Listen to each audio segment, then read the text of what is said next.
Master minds commerce చదవాలనుకునే 10th inter విద్యార్థుల తొలి ఎంపిక.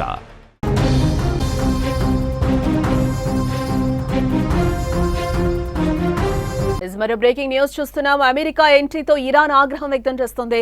ఇరాన్ కోపంతో రగిలిపోతోంది. అమెరికాపై బాంబులు వేసేందుకు సిద్ధంగా ఉంది. ఇజ్రాయెల్ అమెరికా టార్గెట్ గా బాంబులు వేయడానికి ఆయుధాలను రెడీ చేస్తోంది ఇరాన్. బాలిస్టిక్ క్షిపణులు, అత్యాధునిక ఆయుధాలు మోహరింపుగా ఉంది.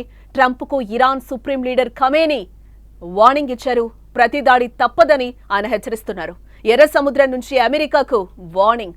అగ్రరాజ్య నౌకలు, యుద్ధ నౌకలపై దాడికి హౌతీలో అడుగులు వేస్తున్నట్లుగా తెలుస్తోంది. ఇరాన్ ఇజ్రాయెల్ యుద్ధంలోకి అమెరికా ఎంట్రీతో అక్కడ ఉద్రిక్త పరిస్థితులు నెలకొన్నాయి. ట్రంప్ జోక్యం చేసుకుని నేరుగా దాడి చేయడంపై ఇరాన్ కోపంతో రగిలిపోతోంది. అమెరికాపై దాడికి ఇరాన్ సిద్ధమవుతోంది. పలు ఇజ్రాయెల్ అటు అమెరికాపై దాడి చేసే విధంగా బాలిస్టిక్ క్షిపణులు, అత్యాధునిక ఆయుధాలతో సన్నద్ధమవుతోంది. ఇప్పటికే ట్రంప్ కు Iran supreme leader Khamenei strong warning ఇచ్చారు. ప్రతి దాడి తప్పదని ఆయన హెచ్చరిస్తున్నారు. అటు ఎర్ర సముద్రం నుంచి కూడా అగ్రరాజ్యానికి ముప్పు పొంచి ఉంది. అమెరికా దాడి చేయడానికి ముందే హౌతీలు హెచ్చరించారు.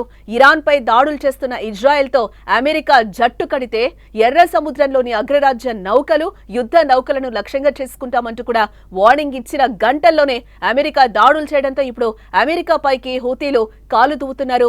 అగ్రరాజ్య నౌకలు, యుద్ధ నౌకలపై దాడికి ముందడుగు వేస్తున్నట్టుగా తెలుస్తోంది. అయితే తమపై ప్రతి దాడి చేస్తే మాత్రం మరింత రెచ్చిపోతామన్నట్టు ట్రంప్ చెప్తున్న పరిస్థితి కనిపిస్తుంది. దీంతో వాట్ నెక్స్ట్ అనేది ఇప్పుడు ఉత్కంఠ రేపుతుందని చెప్పుకోవచ్చు. ఇక ఇదే అంశానికి సంబంధించిన మరింత సమాచారం మా న్యూస్ ఎడిటర్ తిరుమల్ అందిస్తారు. తిరుమల్, ఇరాన్ కోపంతో రగిలిపోతున్న పరిస్థితి అయితే కనిపిస్తుంది. అమెరికాపై బాంబులు వేసేందుకు సిద్ధంగా ఉన్నట్లుగా సమాచారం. అమెరికా ఎంట్రీతో ఇరాన్ మరింత ఆగ్రహం వ్యక్తం చేస్తున్న పరిస్థితి కనిపిస్తుంది.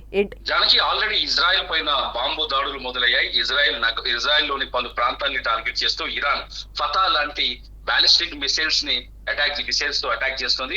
చాలా స్పష్టంగా ఖమేనీ చెప్తున్నారు, మాకు చాలా దేశాల మద్దతు ఉంది, ఎట్టి పరిస్థితుల్లో దీనిపైన రిటాలియేషన్ తీసుకుంటాం, ప్రతీకారం తీసుకుంటామని చెప్తారు.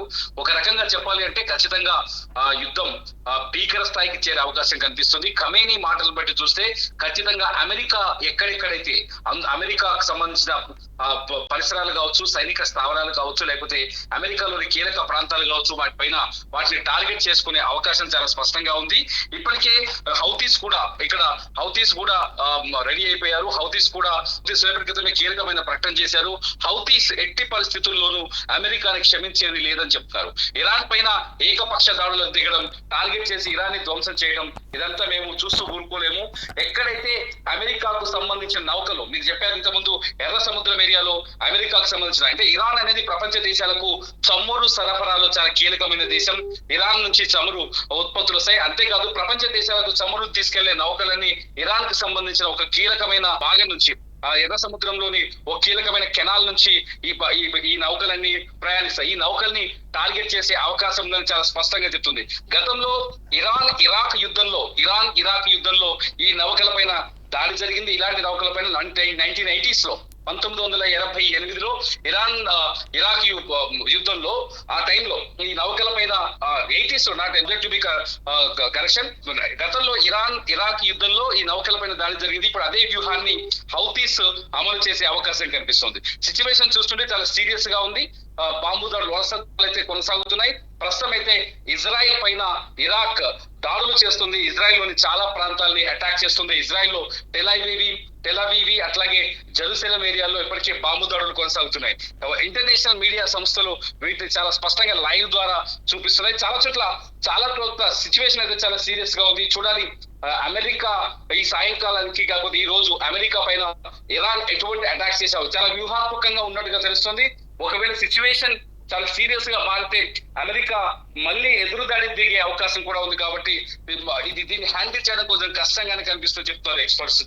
అంటే మూడో ప్రపంచ యుద్ధం మొదలైన పరిస్థితి మనకి కనిపిస్తుందని అనుకోవచ్చు అంటారా? ఇటు ఖమేనీ కూడా సీరియస్ గా తీసుకున్నారు. అటు ట్రంప్ కూడా ఇరాన్ అణు ఒప్పందంకి ఒప్పుకోకపోయినా, యుద్ధాన్ని విరమించకపోయినా కూడా మేము రిటర్న్ అటాక్ చేస్తామని కూడా ట్రంప్ చెప్తున్న పరిస్థితి కనిపిస్తోంది. అంటే ఒక రకంగా చెప్పాలంటే ట్రంప్ చాలా స్పష్టంగా ఒక విషయం చెప్తున్నారు, ఏంటంటే ఇరాన్ తయారు చేస్తున్న అణు బాంబులు కానీ, లేకపోతే అణుశుద్ధి యురేనియాన్ని శుద్ధి చేయడం కానీ, ఇది ప్రపంచానికి ప్రమాదకరం అని చెప్తున్నాడు. ట్రంప్ ఏం చెప్తున్నాడు, ఇరాన్ రేంజ్ లో ఉన్న దేశాలన్నీ, ఇరాన్ ఒకవేళ అణువాయుధాలను కలిగి ఉంటే, ఇరాన్ అణుబాంబులను కలిగి ఉంటే ఇరాన్ చుట్టూ ఉన్న దేశాలన్నిటికీ అత్యంత ప్రమాదకరమని చాలా స్పష్టంగా చెప్తున్నారు.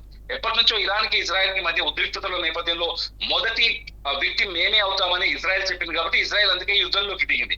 ఈ పరిణామాల నేపథ్యంలో ట్రంప్ తనని తాను చాలా స్పష్టంగా సమర్థించుకుంటున్నాడు.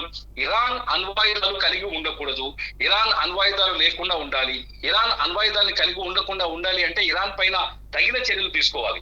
ఇప్పటి వరకు నిన్న చాలా స్పష్టంగా ట్రంప్ ఒక కీలకమైన వ్యాఖ్య చేశారు, ఇజ్రాయెల్ వల్ల కాదు అని. ఇజ్రాయెల్ వల్ల కాదని నిన్న ప్రకటించడంతోనే ప్రపంచం చాలా స్పష్టంగా ఎక్స్పర్ట్స్ చాలా స్పష్టంగా చెప్పారు, ఏ క్షణమైన అమెరికా దాడులు చేయొచ్చని. అంటే ఖచ్చితంగా మేము దాడులు చేస్తామని చాలా స్పష్టంగా చెప్తున్నారు డొనాల్డ్ ట్రంప్. ఇరాన్ ని లొంగ తీసుకునే వరకు ఈ దాడులు జరుగుతాయని చెప్తారు. చూడాలి ఇరాన్ కి మద్దతు ఇచ్చే దేశాలు ఎన్ని, ఇరాన్ కి మద్దతు ఇచ్చే దేశాలని బట్టి యుద్ధం తీవ్రత అంచనా వేయొచ్చు. ఇప్పటికైతే స్టేట్మెంట్స్ వరకే కనిపిస్తుంది. ఎందుకంటే పాకిస్తాన్ లాంటి దేశమే, ఇరాన్ కి ప్రాణప్రదంగా ఉన్న పాకిస్తాన్ లాంటి దేశం వెన్నుపోటు పడడంతో ఇప్పటికీ సౌదీ లాంటి ఇతర ఇస్లామిక్ దేశాలు కూడా పెద్దగా ఇరాన్ కి అంతర్గతంగా మద్దతు ఇస్తున్నప్పటికీ కూడా ఇరాన్ కి ఓదార్పు లాగే మాట్లాడుతున్నారు తప్ప ఇరాన్ ని ఆదుకుంటాం లేకపోతే ఇరాన్ తరఫున పోరాటం చేస్తామనే చర్చ అయితే కనిపించట్లేదు. ఒక రకంగా ఒకవేళ రష్యా చైనా గనక ఈ యుద్ధంలోకి అడుగు పెడితే ఖచ్చితంగా ఇది థర్డ్ వరల్డ్ వార్ వైపు తిరిగే అవకాశం అయితే ఉంది అని చెప్తున్నారు ఎక్స్పర్ట్. ఎస్, అంటే ఇప్పుడే బ్రేకింగ్ న్యూస్ చూస్తున్నాం తిరుమల. మనం ఇరాన్ ప్రతిదాడులు ప్రారంభించినట్లుగా తెలుస్తోంది. అక్కడ అత్యవసర పరిస్థితిని కూడా నెతన్యాహు విధించారు. పలు ప్రభుత్వ కార్యాలయాలు, స్కూల్స్ ను కూడా క్లోజ్ చేసినట్లుగా తెలుస్తోంది. ఏంటి ఈ దాడులు ఇంకా మరింత భీకరంగా కొనసాగే అవకాశం ఉందనుకోవచ్చు అంటారా? ఖచ్చితంగా జానకి, చాలా ఖచ్చితంగా. ఎందుకంటే ఇజ్రాయిల్ ఇప్పటి వరకు ఇరాన్ దాడులు చేసినప్పటికీ ఇజ్రాయిల్ లో ప్రాణ నష్టం జరగలేదని ఇజ్రాయిల్ ప్రకటిస్తూ వస్తుంది. మొన్న హాస్పిటల్ పైన దాడి చేసినప్పుడు కూడా ప్రాణ నష్టం ఎటువంటిది జరగలేదు. కాకపోతే ఇరాన్ కనుక ఇప్పుడు అమెరికా కూడా ఇజ్రాయెల్ తో కలిసి యుద్ధంలోకి రావడంతో ఇరాన్ మాస్ దాడులకి అంటే మానవత్వాన్ని మర్చిపోయి, ఎటువంటి మానవత్వ కోణాలని మర్చిపోయి దారుణంగా దాడులకు పాల్పడే అవకాశం కనిపిస్తుంది. ఇక్కడ సివిలియన్స్ కూడా తీవ్ర ప్రాణహాని కలిగే విధంగా దాడులకు పాల్పడే అవకాశం కనిపిస్తుంది. సివిలియన్స్ ఇప్పటి వరకు అయితే పెద్దగా నష్టం జరగలేదని ఇజ్రాయెల్ చెప్తోంది. అల్ జజీరా లాంటి మీడియా, ఇస్లామిక్ బేస్ మీడియా అయితే టెల్ అవీవ్, జెరూసలేం, ఇజ్రాయెల్ కూడా చాలా ప్రాంతాల్లో నష్టపోయింది. చాలా ఇజ్రాయెల్ లో ఉన్న చాలా ఆర్మీ పోస్టుల్ని లేకపోతే ఆర్మీ ఆఫీసుల్ని, ఈ స్థావరాలని ధ్వంసం చేస్తోంది ఇరాన్ అని చెప్తుంది. నిన్న ఫతా 2 లాంటి భయంకరమైన మిసైల్స్ ను కూడా ఇరాన్ ప్రయోగించిందని చెప్తోంది. యుద్ధం ఇరాన్ ఇజ్రాయెల్ మధ్య భీకర స్థాయికి చేరింది. అమెరికా దాడుల తర్వాత ఇది రెట్టింపు అయ్యే అవకాశం అయితే చాలా స్పష్టంగా ఉంది. మీరు చెప్తున్నట్టుగా ఇప్పుడు ఇజ్రాయెల్ ఖచ్చితంగా ఇరాన్ ని ఎదుర్కోవాల్సిన అవసరం ఉంది. ఎందుకంటే ఇజ్రాయెల్ కి రక్షణ కవచంగా ఉన్న ఐరన్ డోమ్ కూడా లీక్ అయిందని ఒక చర్చ జరుగుతుంది. ఐరన్ డోమ్ ఇరాన్ మిసైల్స్ ని అడ్డుకోలేకపోతుందని చర్చ జరుగుతుంది. అదే జరిగితే ఖచ్చితంగా ఇజ్రాయెల్ మరింత తీవ్రమైన పరిణామాలను ఎదుర్కొనే అవకాశం మాత్రం చాలా స్పష్టంగా కనిపిస్తుంది. ఇప్పటికే ఇజ్రాయెల్ లో ఉన్న ఇతర దేశస్తుల్ని, బ్రిటన్ కావచ్చు, అమెరికా కావచ్చు, లేకపోతే భారత్ కావచ్చు, ఇతర విదేశీయుల్ని వాళ్ళ దేశాలకు తరలిస్తున్నారు. సిచ్యువేషన్ ఖచ్చితంగా బ్యాడ్ సిచ్యువేషన్ కనిపిస్తుంది. చాలా దారుణమైన పరిస్థితి అయితే కనిపిస్తుంది జనకి. ఎస్, అంటే ఇప్పుడు మనం బ్రేకింగ్ కూడా చూస్తున్నాం తిరుమల. అంటే ఇరాన్ ప్రతిదాడులు ప్రారంభించే నేపథ్యంలో ఇజ్రాయెల్ ప్రజలందరూ కూడా అక్కడి నుంచి పారిపోతున్న పరిస్థితి కనిపిస్తుంది. ఇరాన్ అటాక్స్ అయితే మొదలుపెట్టింది. ఇటు అమెరికా మీద కూడా ప్రతీకారం తీర్చుకుంటామని చెప్పి ఇటు ఖమేనీ చెప్తున్న పరిస్థితి కనిపిస్తుంది. ఇప్పటికీ ఉన్నట్టుండి ఏమైనా జరగచ్చని అనుకోవచ్చు అంటారా? ఊహించలేనిది ఏమైనా జరగబోతుంది అనుకోవచ్చు అంటారా? ఖచ్చితంగా జరుగుతుంది, అది కనిపిస్తుంది కదా మనకి. ఇప్పుడు మీరు చెప్తున్న ప్రకారం చూస్తే, మీకు అందుతున్న బ్రేకింగ్ న్యూస్ ప్రకారం చూస్తే దాడులు మొదలైనవి చెప్పొచ్చుగా. ఈ దాడులు ఎడతెరిపి లేకుండా కొనసాగొచ్చు. వీటిని ఎదుర్కోవడానికి ఇజ్రాయెల్ కూడా అటాక్ చేయొచ్చు. ఈ సమయంలో మళ్ళీ అమెరికా కూడా ఇజ్రాయెల్ తరఫున పోరాటంలోకి దిగొచ్చు. ఇప్పటికైతే ఇరాన్ కి అంతర్గతంగా సపోర్ట్ చేస్తున్న దేశాలు ఉన్నాయి కాబట్టి ఇరాన్ ఖచ్చితంగా మాస్ అటాక్ చేసే అవకాశం అయితే కనిపిస్తుంది జనకి. ఎస్, అంటే ఈ సపోర్ట్ చేస్తున్న దేశాలు కూడా ఏవైతే ఇరాన్ కి రష్యా కూడా సపోర్ట్ చేస్తున్న పరిస్థితి కనిపిస్తుంది. ఈ నేపథ్యంలో రష్యా కూడా ఇటు ఏమన్నా మాట్లాడే అవకాశాలు ఉన్నాయా? అటు ఆల్రెడీ కూడా ట్రంప్ పాకిస్తాన్ ని ఒప్పించిన సందర్భం కనిపిస్తుంది. పాకిస్తాన్ ఒప్పుకున్న తర్వాత వెంటనే దాడులు చేయడం కూడా ప్రారంభించింది అమెరికా. ఒక విషయాన్ని ఇక్కడ గుర్తుపెట్టుకోవాలి. ఒకటి ఏంటంటే, అమెరికా ఎప్పుడైతే ఇరాన్ పైన దాడులు చేయాలనుకుందో దానికి అనుకూలంగా పరిస్థితులన్నింటినీ మార్చుకుంది, చాలా స్పష్టంగా మార్చుకుంది.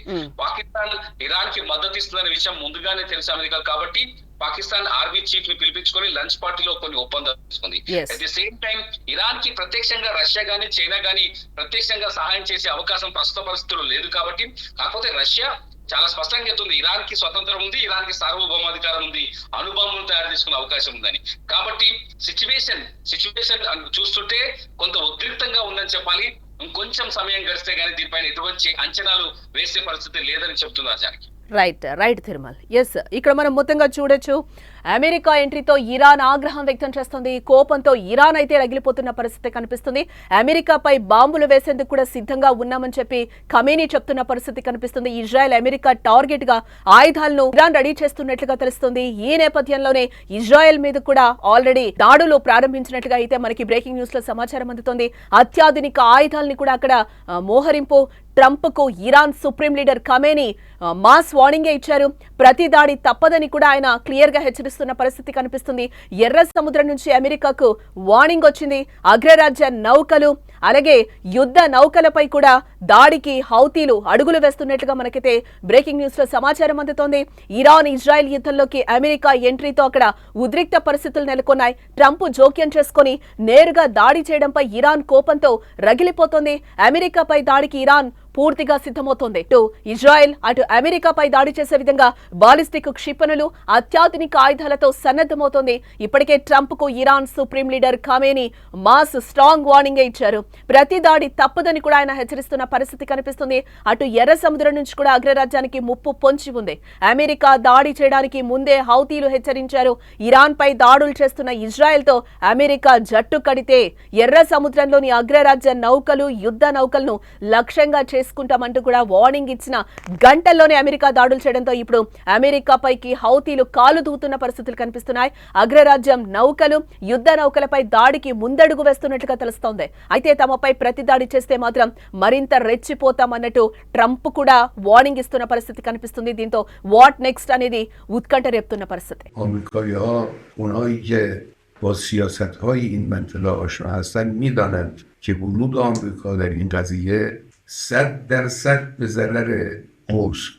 آنچه که او در این زمینه ضربه خواهد خورد به مراتب بیشتر است از آنچه که ایران ممکنه صدمه بخوره. صدمه آمریکا و اگر ورود در این میدان بشه، ورود نظامی در این میدان رو مانه صدمه جبران پذیر خواهد بود بدون تردید.